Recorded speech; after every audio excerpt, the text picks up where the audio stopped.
you wanted the best, you've got the best podcast. The hottest podcast in the world.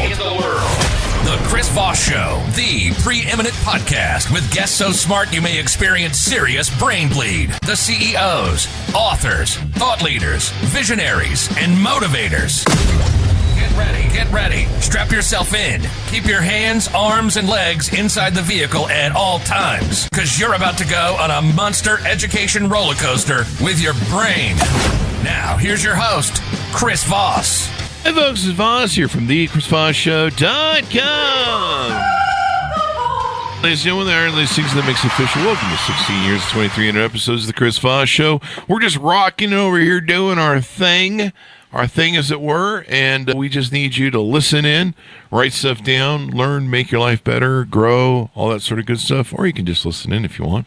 Go to goodreads.com/Chris Voss, linkedin.com/Chris Voss, Chris Voss1, the TikTokity, and ChrisVossFacebook.com. Opinions expressed by guests on the podcast are solely their own and do not necessarily reflect the opinions of the host or the Chris Voss Show. Some guests of the show may be advertising on the podcast, but it is not an endorsement or review of any kind. Today we have an amazing young man on the show. We're going to be talking about his 2-book series and maybe more to come. We'll find out. Jose Oldenburg joins us on the show. He has 2 books out that are in a series called the Leunam Tales. And his first book was called Horatio in the Wind. Book 1 in the Leunam Tales, out January 1st, 2019, and his second book, that's a follow-up to it, Rosemary and the Crystal of Desires, Book 2 in the Leunam Tales, out March 6th, 2025. Welcome to the show, Jose. How are you? Thanks for having me, man. I'm great. Thanks for coming. We really appreciate it. Give us your .coms, wherever you want people to find you on the interwebs. So they can find the books at the Leunam Tales. I always tell people Leunam is easy to remember if you think of Manuel in reverse. The LeunamTales.com. That's where the books are hosted. And that's it. That's where you find them. Give us an overview of the latest book, Book 2 in the series. Rosemary and the Crystal of Desires. It's a children's book. These are children's books, but I wanted to make children's books. I always say that they are for the adult's inner child and for the child's inner adult. They're for kids ages, 7 to 65. And it's a book about, they deal with grief and loss and moving on. And it's about a girl who loses her brother, and she finds a crystal that gives the holder what they most desire. So she gives the crystal to her mom, and her mom just sees her lost brother and eventually asks the crystal to bring him back. The boy comes back, but he comes back enlightened and, beauty and all this themes of moving on ensue. Wow. And it's targeted towards children's books, but the children, inner child of people. What ages do you think the book is targeted to? It's been very interesting because, for example, when I go read them at schools and stuff, I've been asked to read them for kids, say, ages up to 6, and usually they'll be really caught up in the mystery and the audio companion. The books really feel like Pixar movies, but they won't. The themes of like loss and grief and what the books really deeply talk about will go over their heads. So the meetings are usually more about, the process of being an author. But when I go and I talk to kids that are ages 7 to 10, then it gets real interesting. Wow. So I feel like they're children's books for kids that already have the level of understanding that, they're reading novels. They just happen to be short stories, but the reading comprehension is pretty profound. Wow. Now, this is book 2 in the series. Yes. Tell us about book 1, Horatio in the Wind, that started the Leunam Tales. Horatio in the Wind is about a boy who loses his father, and he becomes afraid of passing away, finds this crystal, the same crystal that his sister uses to bring him back. And he uses it to trap death. He kidnaps death with the crystal and gives everlasting life to his kingdom, but soon realizes that life without death is not what he expected. So he has to find the courage to let death go, let people pass away. Wow. And what was the reasoning behind the plot of the Leunam The Leunam Tales. I was a very scared kid. Mm-hmm. I was always like, specifically about death. When I was little, I would cry myself to sleep. I didn't want to die. I didn't want to pass away. I didn't want anybody to pass away. Mm-hmm. And I was encouraged to write stories. Mm-hmm.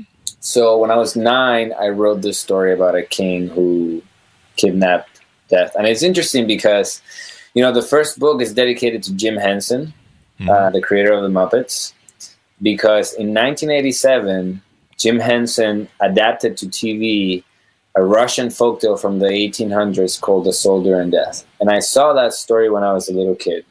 Mm-hmm. And it really imprinted in me. And then I created my own version. So in a way, Horatio in the Wind is a modern reimagination of a Russian folktale from the 1800s. Oh, wow. Modern war thing from Russia. So what was it that impacted you, that made you so afraid of death? Was there something that happened in your childhood that impacted that? It's an interesting story. My mom believes that it was passed to me during pregnancy because my grandfather, her dad, was having open heart surgery while she was pregnant with me. It was a delicate pregnancy. She was in bed. She was afraid of losing me. She was afraid of losing her dad. And says that she spent a lot of time thinking about that because I didn't really experience, like, nobody in my family died when I was a kid. I just grew up being, before I was afraid of it, I was apparently very intense about it. Like, when some uncle died, I told my aunt, or like great aunt, that he was fluttering with the birds or some shit like that. I mean, there's all sorts of reasoning that we use to deal with death, especially when we're young. We don't understand it, and so you've intertwined some of that experience to help other kids, maybe be able to square that circle a little bit when dealing with death. And I feel like culturally we are kind of ill prepared to accept our own mortality. So more than dealing with death, I hope that the books let people sort of feel connected to the fact that this isn't a rehearsal. This is your life. You're living it right now. It's passing a day at a time. Yeah. And a fear of death sometimes it translates into a fear of life. The books are infused by knowledge from the Stoics. Like they're more about accepting our mortality so that we can live fully than really focusing on, they're about death. They're about life. I think, a lot of people, when you're young, you're trying to understand these meanings in life, societies, this is what we do. And you're like, that doesn't sound very fun. Yeah. And they're like, we do it anyway. Yeah. Go get a job, go get debt, and, then work your ass off all your life. There's a theme in the books of becoming one with the stars, or one with nature when we pass. Like, we're made of stars. We're made of the nothingness that surrounds us. Mm-hmm. And we came from it, and to it we shall go back, and there's nothing scary about that. It's true. One of the things I study, I don't know if you've ever studied it, memento mori in Latin is the meaning, remember you must die. And it comes from Stoicism, comes from Marcus Aurelius, Meditations. It's a basic core concept of Stoicism. Yeah, to remember that you will die. Yeah. And it really helps because anything of value in life is rare, right? Diamonds, gold. I mean, actually, if you understand how diamonds are, De Beers buys them all up and stores them and hoards them. But anything of value in life is rare. That's why true love is so sought after, because it's so rare. It's so hard to find. Life is hard to find. When you understand, the millions or billions of sperm that are put out during a sexual act, and only one of those sperms gets to... It's crazy luck. Yeah, it's crazy. It's crazy luck. If you're alive right now, listen to this. You have won one of the greatest lottery systems ever in the universe. because most everything dies, and sometimes it doesn't even make it to birth. I mean, like I said, men are given billions of sperms a month, and a lot of it gets wasted, and those are all potential people. And I've often said this, that like when my dogs were having cancer and I was hospice carrying them, people are like, oh, you should just let them go. And I'm like, no, they won one of the greatest lotteries in this world. Life is precious because it is rare, because it can be taken from you at any moment. You can lose it at any moment. You can be fine, healthy, and the most perfect of health, like that guy who spends $2 million a year to have the most perfect medications and supplements and blah. Oh, right. He could get hit by a bus tomorrow. Yeah. He could be at the beach and a coconut could fall on his face. Fall on his face. And, you just never know. It ends like that, man. And I like to be really hyper. I don't know if I like to. I just happen to be. That's the way my brain works. I'm just like hyper aware of the fact that my life will end, and I try to live every moment to the fullest, whether I'm like brushing my teeth or just hanging out with my mom. You know what I mean?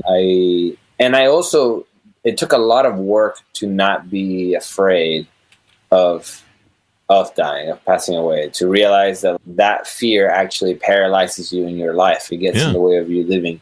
I mean, I was probably dead for millions of years before I came here, and I'll go back to that. You know what I mean? Like, go back to become one with the oneness. Yeah.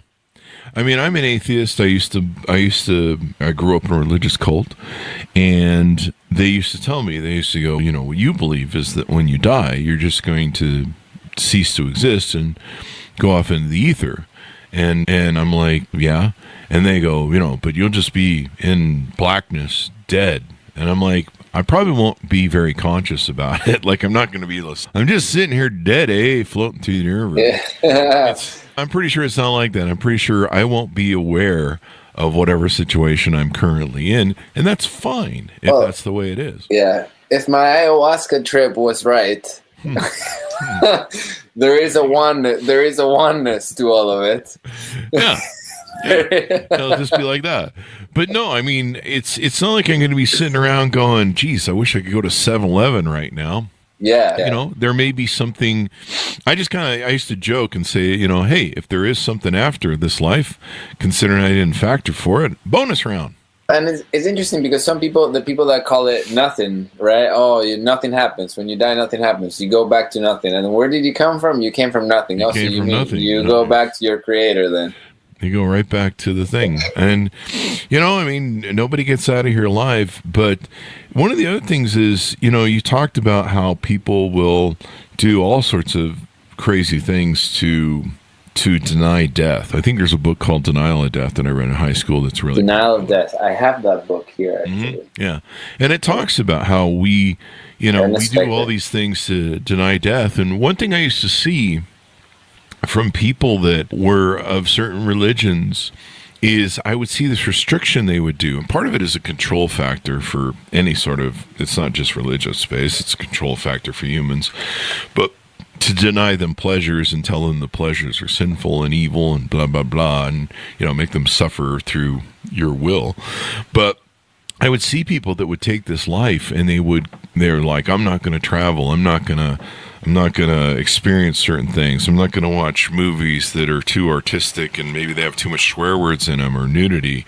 I'm not going to do these things. I'm not going to drink coffee. I'm not going to drink Coke. I'm not, all these limits to this life. And I used to sit and look at it and go, if there's a creator that seeded all this stuff and said, have fun, knock yourselves out, enjoy yourselves. If there was a creator, this is the gift that he's given to us, is all these wonderful things in life. So why not embrace them and enjoy them? Why not dine on them? And, they give you that whole, free will and you got to do what God wants because whatever, you're not getting into heaven. But I mean, I guess everyone enjoys their lives in different ways. You know what I mean? Yeah. Like in limitations, there's a lot of products that, like, for example, like if I consume Coca-Cola or I drink it makes me feel like absolute trash.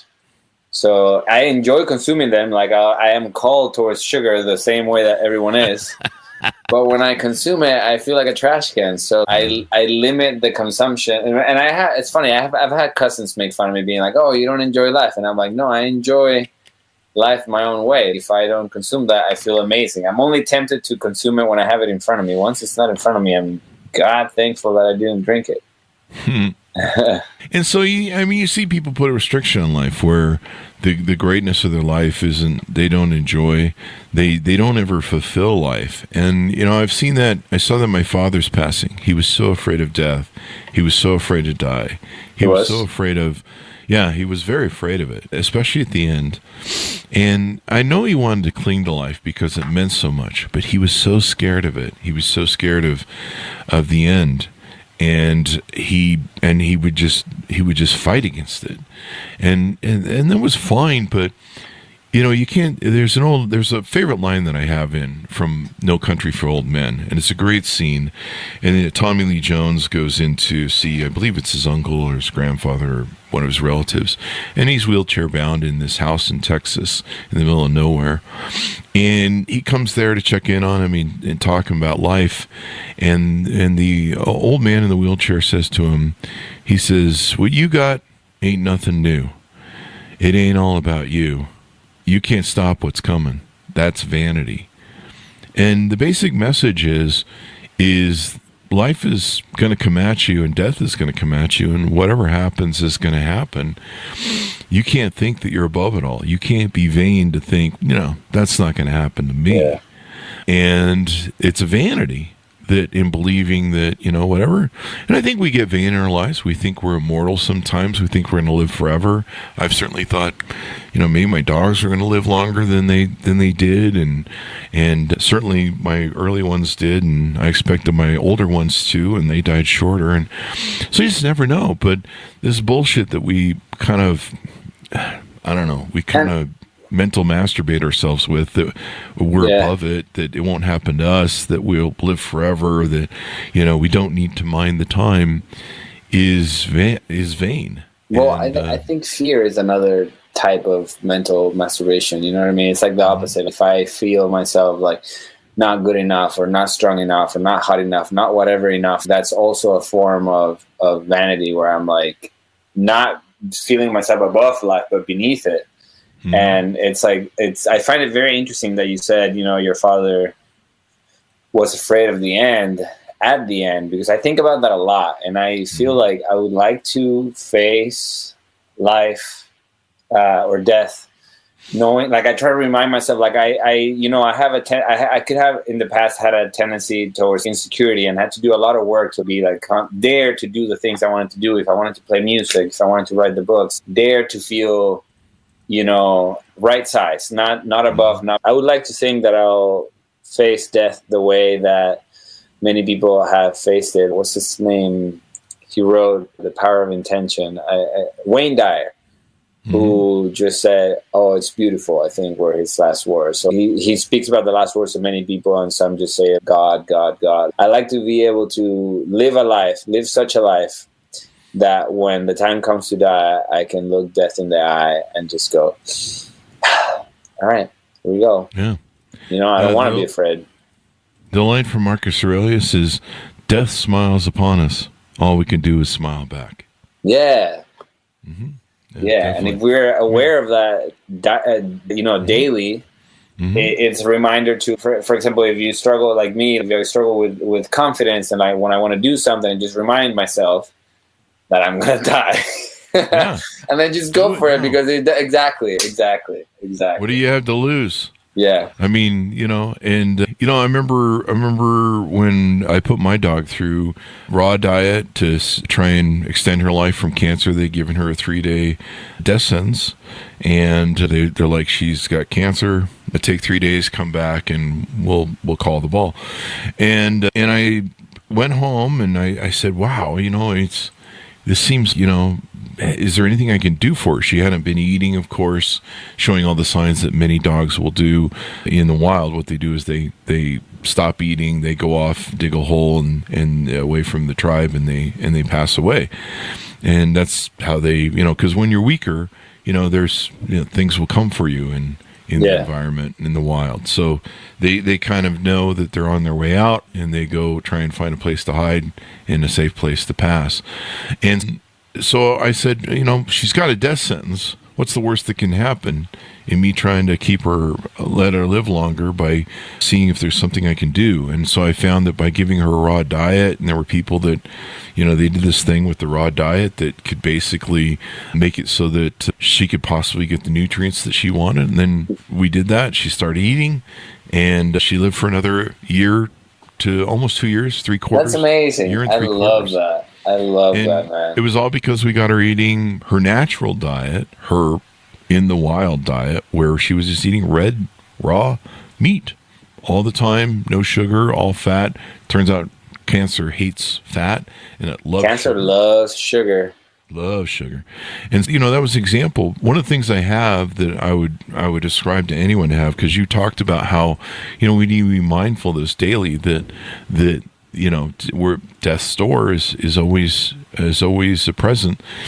And so I keep a thing from Memento Mori. You can find this on Etsy, and you can buy this chart that has all the weeks of your life or potential of your life up to a certain age. So I have mine that goes from 0 to 100, assuming I live to 100. My father lived to, I think, 74 or 76. I can't remember, but it's marked on the weeks. And each mark is filled in of my life, of a week of my life. So it's sent to me filled in with, at my age, all the weeks gone. And that's when I kind of looked at it and realized that I'm in the third or fourth quarter of my life, depending upon how long I live. And my father did have a lot of health issues long before, 10 or 15 years younger than I am. I don't have any of those issues, so I'm hoping I'll extend my life beyond Going his. strong. But yeah, but you never know. Well, we've also learned yeah, go ahead. So each week I click off the week of my life, and it shows me, there's like this much, there's this much here of weeks that I've lived, and then there's like this much of left. But yeah, and you're like, shit. And you're like, wow. And it really kind of compresses and keeps you focused. And I keep that on my fridge so that every day I'm reminded of it. I want to get it because it's like, I'm 36.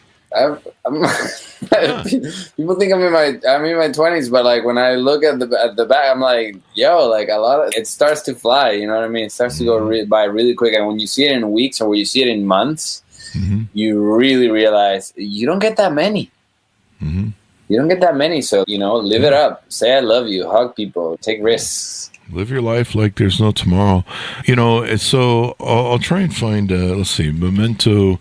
I think if you search Memento Mori weekly calendar, Memento Mori weekly calendar, and I believe you'll find it there. And they have these calendars where you can literally fill in each week, and they track, how much time you have used and how much time you have left. And I think it's important, even for people like at your age, where, I'm going to do it. I'm going to do it. 30s are one of the best times of your life. And, this is important to do it.